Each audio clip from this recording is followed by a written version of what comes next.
भूतों को भगाते हैं। बागेश्वर धाम सरकार। बागेश्वर धाम पीठाधीश्वर ने 5 दिवसीय हनुमंत कथा के अंतिम दिन सुनाई। हनुमान जी महिमा कहा। वैज्ञानिक मंगल में खोज रहे जीवन की संभावना, मनुष्यकर्ता जीवन में मंगल की कामना। बांदा बागेश्वर धाम पीठाधीश्वर पंडित धीरेन्द्र कृष्ण शास्त्री ने भारत का अन्न खाकर पाकिस्तान की भलाई की बात करने वालों को भूतों की संज्ञा दी। कहा कि बागेश्वर धाम सरकार ऐसे कुत्सित मानसिकता वाले भूतों को भी भगाने का काम करते हैं।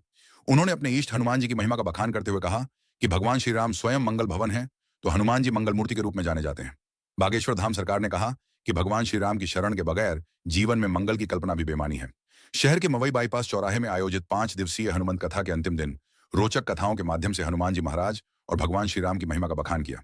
कहा कि हनुमान जी की भक्ति में ही वह शक्ति कि भगवान श्री राम की कृपा दिलाने में सहायक का काम कर सकते हैं। बागेश्वर धाम सरकार ने अहिरावण की कथा सुनाकर हनुमान जी की महिमा का बखान किया और श्रद्धालु श्रोताओं को हनुमान जी के पंचमुखी स्वरूप के दर्शन कराए। व्यासपीठ पर विराजमान पंडित धीरेन्द्र शास्त्री ने भूत पिशाच के अस्तित्व पर चर्चा करते हुए कहा कि हम जिसे भूत पिशाच का नाम देते हैं, वैज्ञानिक भाषा में उन्हें ही पॉजिटिव या नेगेटिव ऊर्जा की संज्ञा दी गई है। उन्होंने हनुमान चालीसा की चौपाई भूत पिशाच निकट नहीं आवै महावीर जब नाम सुनावे की व्याख्या की। कहा कि भूत प्रेत हमेशा मनुष्य के मन पर नियंत्रण करते हैं, लेकिन अगर मन को भगवान के प्रति समर्पण कर दिया जाए तो भूत प्रेम नजदीक भी नहीं फटक सकता है। बागेश्वर धाम सरकार ने माता पिता और गुरु की महिमा का बखान करते हुए कहा कि जिसने माता पिता की डांट और अपने गुरु की लात नहीं खाई, उसका जीवन सफल हो ही नहीं सकता। उन्होंने भगवान के नाम की महिमा का बखान किया। कहा कि सनातन धर्म के 35 कोटि भगवानों को छोड़कर जो टोपी वाले के पास जाते हैं, उनकी तो बात ही निराली है।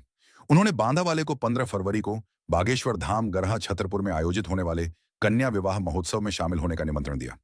बताया कि बागेश्वर बालाजी की कृपा से हिंदुओं से मिले चढ़ावे की धनराशि से वह अपना मकान या मंदिर नहीं बनाते, बल्कि गरीबों की बेटियों का घर बसाने का काम करते हैं। बताया कि 3 सैकड़ा से अधिक कन्याओं के विवाह में करीब 1 सैकड़ा आदिवासी परिवार की बेटियां भी शामिल हैं। बागेश्वर धाम पीठाधीश्वर ने बागेश्वर बालाजी के मंत्रों के जरिए सभी श्रद्धालुओं की सामूहिक अर्जी लगवाई और बालाजी से मनोकामनाएं पूरी होने का आशीर्वाद मांगा। अंत में बागेश्वर धाम सरकार ने मंच से ही हनुमान चालीसा का सामूहिक पाठ कराया। बागेश्वर धाम पीठाधीश्वर पंडित धीरेन्द्र शास्त्री ने 5 दिवसीय हनुमंत कथा के विराम दिवस पर जहां हनुमान जी की महिमा का बखान किया, वहीं बांदा को छोटी काशी और केन नदी को छोटी गंगा की संज्ञा दे डाली। कहा कि बांदा के लोगों की भक्ति की जितनी सराहना की जाए, वो कम ही साबित होगी। उन्होंने रोचक कथाओं के माध्यम से श्रद्धालु श्रोताओं के साथ हास्य विनोद भी किया। कहा कि बांदा में हमारा भी मन लग गया। करीब 8 लाख से ज्यादा लोगों ने एक दिन में कथा का रसपान किया। कहा कि बांदा के लोग टेढ़े मेढ़े नहीं, एकदम सीधे सीधे चलना पसंद करते हैं। बांदा का चावल संकट मोचन मां विंध्यवासिनी की नगरी बताते हुए कहा कि यहाँ के लोगों का दिल बहुत बढ़ा है।